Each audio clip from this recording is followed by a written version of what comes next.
অজ্ঞাত পরিচয় এক ব্যক্তির রক্তাক্ত মৃতদেহ উদ্ধারকে কেন্দ্র করে তীব্র চাঞ্চল্য ছড়ালো গোঘাট ১ নম্বর ব্লকের বালি অঞ্চলের দিগরা গাজনঘাট এলাকায়। স্থানীয় মানুষ মঙ্গলবার সকালে ওই মৃতদেহ দেখতে পেয়ে গোঘাট থানায় খবর দেন। পুলিশ মৃতদেহটি উদ্ধার করে ময়নাতদন্তের জন্য আরামবাগ মেডিকেল কলেজ হাসপাতালে পাঠায়। স্থানীয় বাসিন্দারা জানান, ওই ব্যক্তি এলাকার কেউ নন, হয় তাকে বাইরে থেকে নিয়ে এসে ওখানে খুন করা হয়েছে, নয়তো বাইরে খুন করে ওখানে ফেলে দেওয়া হয়েছে। যদিও পুলিশের দাবি কিভাবে মৃত্যুর ঘটনা ঘটেছে তা একমাত্র ময়নাতদন্তের পরই বলা সম্ভব। এখন শুনুন স্থানীয় বাসিন্দারা এই বিষয়ে কি জানালেন। এখানে তো সকালবেলা হাঁটতে এসেছিলাম, দেখলাম এখানে একটা লাশ পড়ে আছে। মর্নিং হাঁটতে এসেছিলাম, তারপরে অনেক লোক জুটে গেল, ওপার থেকে এপার থেকে পুলিশ এলো, প্রশাসন, তারপরে তুলে নিয়ে চলে গেল। পরিচয় জানা যায় না, দেখে মনে হচ্ছে 40-45 বছরের বয়সী লোক, দিঘা দক্ষিণ পাড়া। তোমার নাম? নাম সহদে ভাই। তো আমি কি বলবো, মর্নিং ওয়াকে এসেছিলাম, দিয়ে একটা লাশ দেখতে পড়েছিল। বয়স কত হবে? বয়স 40-45 বছর। আর পরিচয় কিছু জানা গেছে? পুলিশে কিছু জানা যায়নি, বাইরেরই হতে পারে। আর লাশটা কি হলো এখন? লাশটা হয়তো গোঘাট থানার পুলিশ নিয়ে চলে গেছে। তোমার নাম? রোহন লাগা। এখানে গাজন অনুষ্ঠান চলছিল, আজকে হরিনাম জুড়েছিল। গাজন শেষে হরিনাম অনুষ্ঠান যেটা হয়, হরিনামে আজকে ধুলোর প্রোগ্রাম চলছিল আমাদের। তো সবাই ওখানে আনন্দের মাতোয়ারা আছে, আমরা কাজকর্মে ব্যস্ত ছিলাম। সকালবেলা শুনতে পাওয়া যাচ্ছে যে যেটা গাজন ঘাট, যেখান থেকে আমাদের গাজন বেরিয়ে যায়, সেই গাজন ঘাটে খবর হচ্ছে যে একজন মার্ডার হয়ে পড়ে আছে।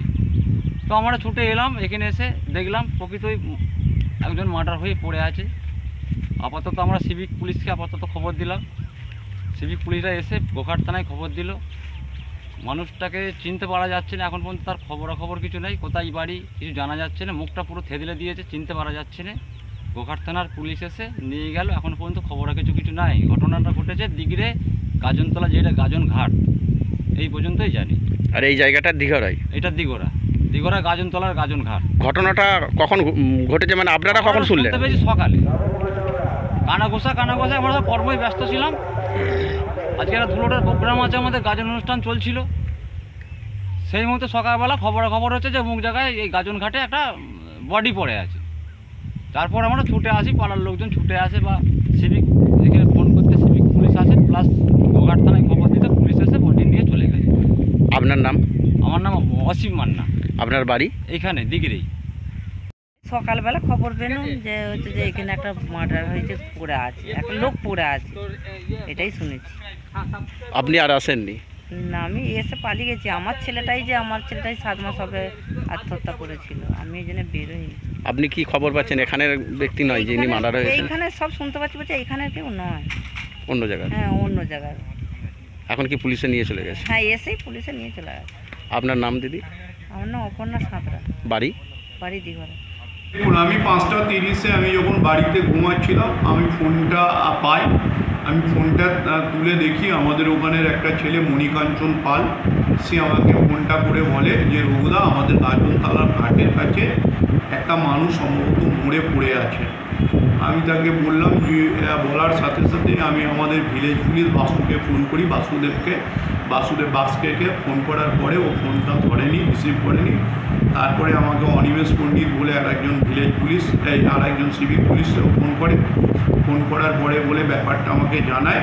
আমি জানানোর পরে আমি ওখানে গিয়ে হাজির হওয়ার পরেই একটু বাদে পুলিশ এসে, গোঘাট থানার পুলিশ আসে। সেখান থেকে তারা ডেড বডিটা উদ্ধার করে নিয়ে গেছে। অজ্ঞাত পরিচয় ব্যক্তি, আমাদের এখানকার কেউ না। আমি পুলিশের কাছে অনুরোধ করব যে যারা এর সঙ্গে জড়িত আছে ভালো করে ইনভেস্টিগেশন করে তারা যেন শাস্তি পায়, সেই ব্যবস্থা করার জন্য। আপনার পরিচয়? আমার পরিচয়, আমি রঘুনাথ সাঁতরা, আমার নাম, বালি গ্রাম পঞ্চায়েত গোঘাট। সব ছেড়ে ছুড়ে আমরা তো পালাবই, ফুল স্পিডে দৌড়ে যাবই। আমরা খেলবো, শিখবো, পড়বো, নাচবো, নতুন বন্ধু পাতাবই।